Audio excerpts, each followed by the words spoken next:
열린 라디오 YTN에서는 시청자 여러분의 목소리를 듣습니다.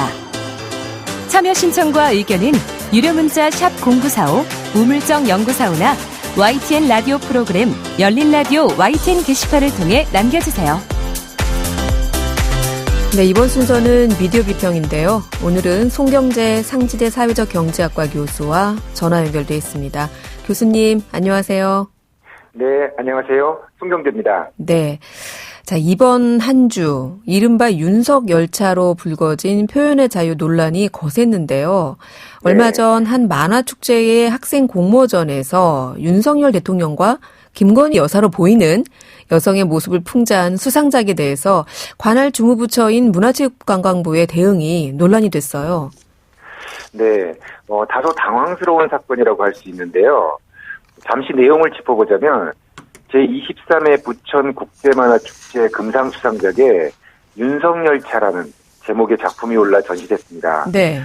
해당 그림에는 윤 대통령의 얼굴을 한 열차가 철도 위를 달리고 기관사성엔 김건희 여사로 보이는 여성, 그 뒤로 검사들이 칼을 들고 있는 모습이 묘사됐습니다. 네.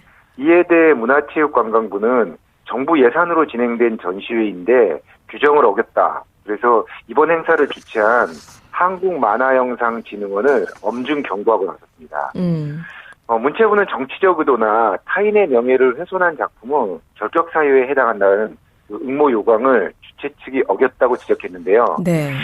이에 대해 표현의 자유 침해 논란이 불거지면서 언론계와 그리고 예술계의 반발이 거셌습니다. 네.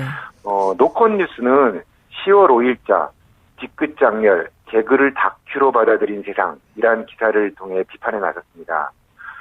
기사에서는 윤석열 대통령이 대통령 후보 시절 한 코미디 프로그램에 출연해 정치인에 대한 풍자는 제작진의 권리라는 취지로 표현의 자유를 보장하겠다고 약속했는데 이걸 꼬집었습니다. 네.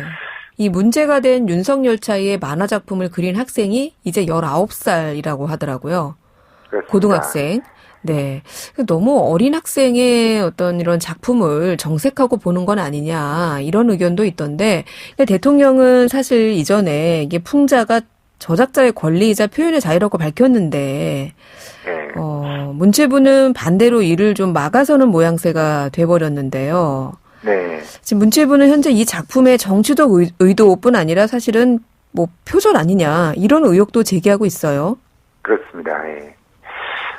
그래서 때 아닌 만화죠. 토마스와 친구들을 많은 분들이 찾아봤던데요. 어른들은 잘 모르시더라고요, 이거를. 네, 그렇습니다. 네. 기차가 다니는 어린이용 만화인데, 네. 표절 논란에 대해서 원작자로 꼽히는 영국의 만평가가 이제 스티브 브라이트인데요. 네. 이제 이분이 절대 표절이 아니다라고 입장을 밝혔습니다. 이 브라이트는 이제 영국 출신의 이제 프리랜서 기자인 라파엘 라시드가 트위터를 통해서 지난 7일에 공개한 이메일에서 작품 안에 나타난 어떤 유사점이라도 그건 우연히 일치일 뿐 의도가 담긴 게 아니었으면 분명하다 이렇게 전했습니다. 네. 브라이트는 이어서 내 관점으로 그 학생은 잘못한 것은 전혀 없고 그의 펜과 붓을 사용하는 실력은 칭찬받아야 한다 이렇게 설명했는데요. 네. 학생이 유사한 방식으로 풍자하는 과정에서 제 만평이 영감을 줬다면은 아주 놀랄 일이고 저를 우쭐하게 할 거다 이러면서 콘센트는 유사하지만은 표절과 완전히 다른 아이디어라고 이렇게 했습니다. 네. 자, 이렇게 원작자가 표절이 아니다라고까지 밝혔음에도 불구하고 이 문체부는 이번 공모전에 사용된 문체부 후원 명칭을 규정을 어겼으니까 취소하겠다 이런 입장인데 아직 그 입장이 변함이 없는 거죠? 네, 그렇습니다. 문화체육관광부는 지난 4일 후원 명칭 사용 승인 요청 시 만화영상진흥원이 제출한 공모전 개최 계획이 네. 작품의 응모자가 불분명하거나 표절, 도용, 저작권 침해 소지가 있는 경우 그리고 정치적 의도나 타인의 명예를 훼손한 경우 응모 요강 기준에 미달한 경우 그리고 이제 과도한 선정성이나 폭력성을 띈 경우를 결격 사항으로 정하고 있다라고 밝혔습니다. 네. 그러면서 이번 공모전에서 금상을 수상한 이제 윤석열차가 표절 및 정치적 의도나 타인의 명예를 훼손한 작품에 해당한다라고 보고 있는 건데요. 네. 그런데 실제 공모 요강에서는 그 앞서 열거한 결격사항이 누락됐다는 게 이제 문체부 설명입니다. 심사위원에게도 해당 결격사항이 공지되지 않았고요. 네. 그 미발표된 순수 창작품인지에 대해서 깊이 있게 검토되지 않았음도 이제 확인했다. 이러면서 문체부는 규정에 따라서 후원명칭 승인 취소를 신속하게 이행할 계획이라고 밝혔습니다. 어떻게 보면은 이 주최했던 산하 단체에서 이런 결격 사항이 될 수도 있다라는 뭐 그런 기준을 제대로 심사위원들이나 아니면은 공모전 그 공고에 제대로 그 기재하지 않은 실수도 있었는데. 그렇죠. 그렇다고 해서 이렇게 애쓰고 이번 공모전에 참가한 수상자들 그리고 참가자들이 불이익을 받게 되는 건 아닌가 이런 생각도 들거든요. 네. 네, 알겠습니다. 빠른 시일 내에 좀 좋은 방향으로 마무리됐으면 합니다. 네. 자, 이번에는 뉴스 속으로 들어온 쇼폼 소식이네요. 네. 그 열린 라디오 청취자분들은 뭐 잘 아실 테지만요. 그 짧은 동영상을 뜻하는 쇼폼 콘텐츠는 네. 평균적으로 15에서 60초, 뭐 최대 10분을 넘기지 않는 동영상입니다. 네.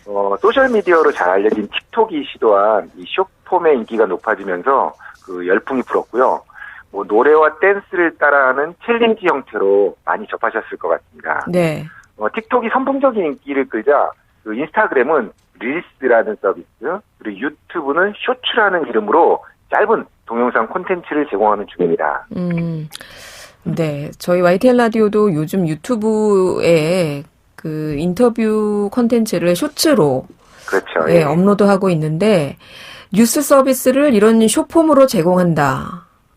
근데 이제 제 생각에는 이 뉴스는 사실은 이게 어떤 맥락에서 나왔냐. 이런 것도 중요하잖아요. 그렇죠. 그런데 이렇게 아까 말씀하신 것처럼 뭐 15초에서 1분, 최대 10분을 넘지 않은 이런 짧은 쇼폼 어떻던가요? 네, 이게 이제 뉴스를 넘어서 이제 포털 뉴스까지 그 확산이 됐는데요. 네.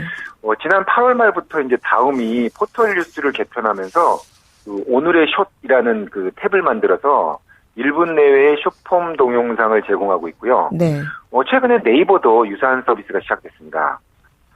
네이버는 이제 메인 화면에 나이 뉴스판에 1분 쇼폼 카드를 제공하면서 네. 9월 29일부터 1분 쇼폼에서는 1분 내외 짧은 호흡의 영상을 통해서 뭐 시사, 뭐 경제, 세계, 뭐 IT 이런 이슈를 압축적으로 전달하겠다 이렇게 공지를 했어요. 네.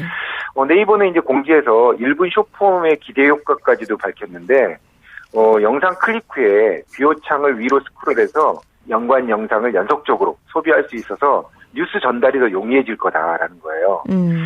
우리 언론은 이러한 포털의 변화에 대해서 그 단지 이제 국내만의 일이 아니다라고 분석하고요. 뭐 구글 그리고 메타 이제 옛날에 이제 페이스북이죠. 네. 이 메타와 트위터도 쇼폼 플랫폼 경쟁에 나서고 있는데 전 세계적으로 쇼폼이 주목을 받으면서 뉴스 채널도 그 여기에 발맞춰서 변화가 시작되는 것 같습니다. 언론사들도 이런 흐름을 놓치지는 않을 것 같아요. 그렇습니다. 벌써 그 해외에서는 뭐 여기 시작이 됐는데요. 그 2019년 5월에 틱톡 공식 계정을 그 워싱턴 포스트가 오픈을 했습니다. 네. 현재 팔로워가 그 130만 명이 이르는데요. 전통 저널리즘 강자인 워싱턴 포스트는 젊은 세대에게 다가가기 위해서 좀 근엄한 이미지를 좀 벗어던졌고요. 네. 그 또 영국의 이제 가디언 같은 경우는요. 인스타그램에서 510만 명의 구독자를 확보하고 뉴스를 제공하고 있어요. 네. 이제 미래 독자를 잡기 위해서 쇼폼 동영상 경쟁에 뛰어든 것인데 이게 이제 주객전도가 될 수 있다 이런 지적도 나옵니다. 주객전도 어떤 의미에서 그럴까요? 틱톡 영상에는 워싱턴 포스트 기자들이 직접 등장합니다. 그래서 아재 개그를 하거나 좀 먹방을 하는 영상을 좀 올리고 있어요. 기자님들이 망가지는 모습을 보여주는 거죠. 네. 그 사무실에서 일하는 모습을 여과 없이 보여주는 영상도 찾아볼 수 있고요. 이런 전략을 통해서 이제 워싱턴 포스트를 구독할 가능성이 거의 없는 이제 젊은 독자들에게 좀 브랜드를 알리는 역할을 하고 있는 것 같습니다. 이런 틱톡 영상이 저널리즘과 무슨 관계가 있을지에 대해서 그 한국언론진흥재단에서 보고서가 나왔는데요. 네. 신문에 게재되는 카툰이나 뭐 크로스워드 퍼즐과 비슷한 존재라고 생각하면 된다. 이렇게 분석했어요. 워싱턴 포스트의 입장을 그대로 이제 얘기한다면 좀 궁극적인 목표는 틱톡 이용자들에게 좀 친근한 방식으로 네. 저널리즘 활동을 하는 거다. 뭐 아재 개그까지 동원하면서 젊은 층과 호흡하기 위해서 노력하는 것은 이런 궁극적인 목표를 향해 가는 과정일 뿐이다. 라고 이제 밝히기도 했습니다. 네. 물론 단순한 흥미 위주의 이야기만 전하는 건 아닙니다. 영국의 가디언 같은 경우는요. 텍스트보다는 영상에 익숙한 젊은 세대를 겨냥해서 3분 남짓한 그런 분량의 영상이나 사진을 편집한 카드 뉴스 등을 활용해서 중요한 현안을 깔끔하게 설명해 주는데 초점을 맞추고 있다라고 평가했는데요. 네. 인스타그램에서 주로 특정 주제를 시리즈 형태로 계속 내보내고 그리고 가디언 인스타그램은 그 2016년 브렉시트 바이트란 그 제목의 스토리를 통해서 영국의 유럽연합 탈퇴 관련 뉴스를 계속 전했습니다. 네. 이런 방식을 통해서 이제 젊은 층들에게 그 사회의 중요한 쟁점을 좀 알고 싶게 설명해 줌으로써 장기적으로 이제 가디언의 독자로 편입시키겠다. 이런 전략이라고 이제 풀이했습니다. 네. 그리고 숏폼 동영상이 이제 온라인 뉴스의 미래가 될 수 있는지에 대해서는 좀 신중하게 내다봐야 한다라는 분석이 있어요. 역시 이제 한국언론지등재단의 이제 2022년 해외 미디어 동향 1호 보고서에서 나왔는데, 네. 그 숏폼 동영상의 가장 큰 한계는 역시 관심 독자층의 범위다라고 지적했고요. 네. 대부분의 매체들은 그 숏폼 동영상을 그동안 자신들의 그 뉴스 상품이 제대로 그 연결되지 않았던 그 미래 독자들에게 다가가는 수단으로 좀 활용하고 있고 그 자체로도 의미 있는 전략이긴 하다. 네. 하지만 그 온라인 뉴스의 미래 주역이라고 꼽기에는 조금 허전한 편이라는 이제 분석이 실렸습니다. 뭔가 부족하다. 네, 저널리즘 강화, 경쟁력 강화라는 핵심 가치를 기준으로 볼 때 아직은 좀 그 숏폼 동영상은 좀 아웃사이더다. 뭐 이런 평가가 좀 있는 것 같습니다. 이른바 숏폼으로 잠재적인 소비자층이죠. 미래 구독자층을 유치하기 위한 노력은 의미는 있으나 이게 과연 저널리즘인가? 그렇죠. 예, 그런 부분에서는 아직 뭔가 이제 좀 허전함이라고 표현하셨는데 네. 퀘스천 마크로 남아있다 이런 말씀이신 것 같아요. 네, 그렇습니다. 자, 그런가 하면 언론사들이 이 서비스하는 뉴스레터도 있지 않나요? 이건 좀 오래되긴 했지만. 맞습니다. 네. 그 첨단 디지털 플랫폼으로 이제 숏폼도 이제 주목받고 있는데 네. 오래된 방식으로 이제 이메일 통한 그 뉴스레터의 미래에 대한 고민도 좀 깊어지는 것 같습니다. 네. 이 부분에 대해서 한국기자협회보의 그 10월 4일자 그 언론계 그 뉴스레터 붐 3년 뭐 수익화 지속 가능성 사이에서 고민 이런 제화에서 잘 다루고 있는데요. 네. 초기에 언론사 뉴스레터보다 그 전문화되고 특색 있는 뉴스레터가 그 3년 전, 그 2019년부터 이게 인기를 끌었습니다. 네. 이게 이제 지금도 좀 이어지고 있는데요. 네. 이게 그 당시 유행 초반과 같이 열풍 수준은 아니다라고 좀 지적하고 있고요. 네. 무엇보다 그 지난 2, 3년간 여러 뉴스레터가 자리 잡았고 그 새 브랜드도 꾸준히 생겨났지만 역시 이제 지속 가능할지에 대해서는 여전히 불확실하다고 문제점을 지적했습니다. 국내 언론사 뉴스레터들이 구독자 수와 그 오픈율을 넘어서 생존 지표를 찾기 위해 고민하고 있는 상황입니다. 의미는 있었지만 이게 지속 가능한 거 할 것이냐 이 뉴스레터가 이건 불확실하다. 그렇습니다. 왜 그럴까요? 역시 이제 그 근본적인 한계인 이제 수익성에 대한 질문이 제기되고 있는 것 같습니다. 네. 아무래도 투입되는 비용이 있기 때문에요. 언론사의 그 뉴스레터의 순기능은 뭐 매우 크죠. 네.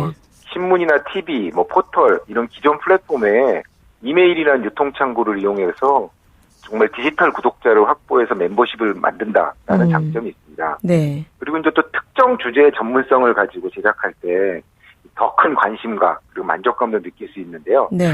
그러다 보니 언론사들부터 보다 이제 다양한 그 분야의 뉴스레터 실험을 하고 있습니다.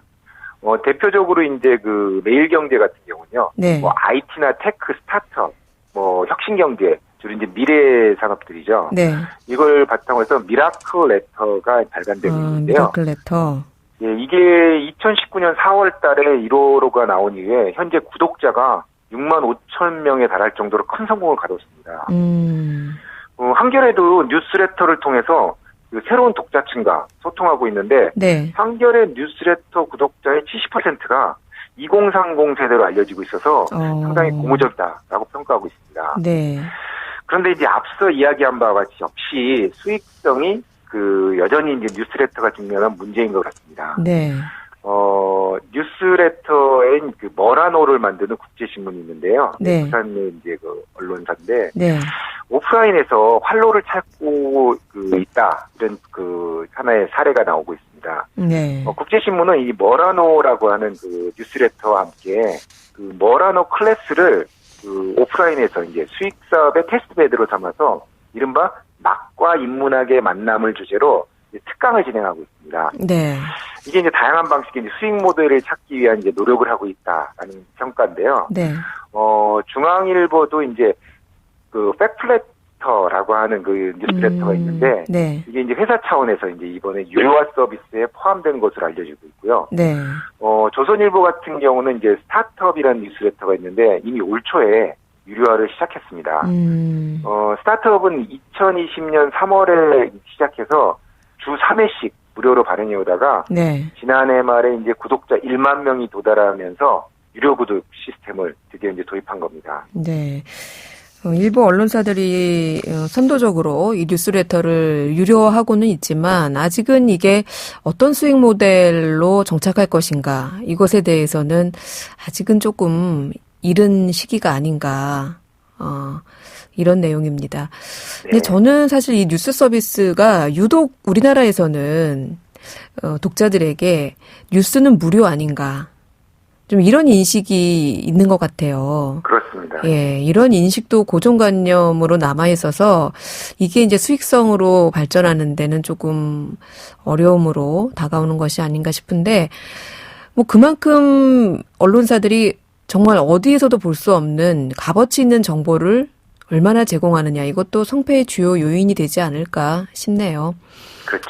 예. 예, 알겠습니다. 교수님, 오늘 말씀은 여기까지 듣겠습니다. 네, 감사합니다. 네, 지금까지 송경재 상지대 사회적 경제학과 교수였습니다.